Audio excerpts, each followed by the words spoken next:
plus de 50 ans après sa mort. Guevara reste toujours une icône.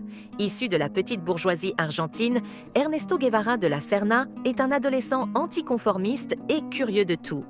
À l'occasion de plusieurs voyages en Amérique latine, il découvre la misère des laissés-pour-compte qu'il sent vite le besoin de défendre. Reçu à ses examens de médecine, le jeune docteur Guevara, marxiste-léniniste, entre en 1955 dans la bande de guérilleros cubains emmenés par Fidel Castro.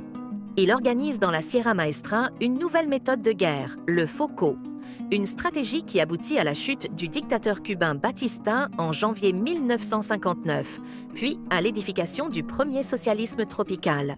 Castro le nomme successivement responsable de la réforme agraire, directeur de la Banque centrale et ministre de l'Industrie. Partisan d'une nationalisation totale de l'économie et d'une planification centralisée, Guevara prône même la disparition de l'argent.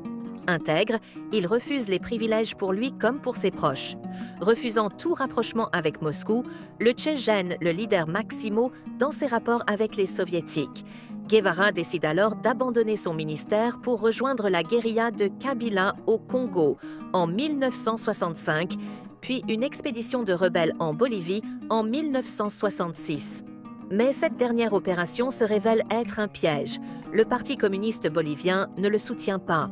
Le guerriero argentin tombe aux mains des militaires boliviens qui l'exécutent, le 9 octobre 1967.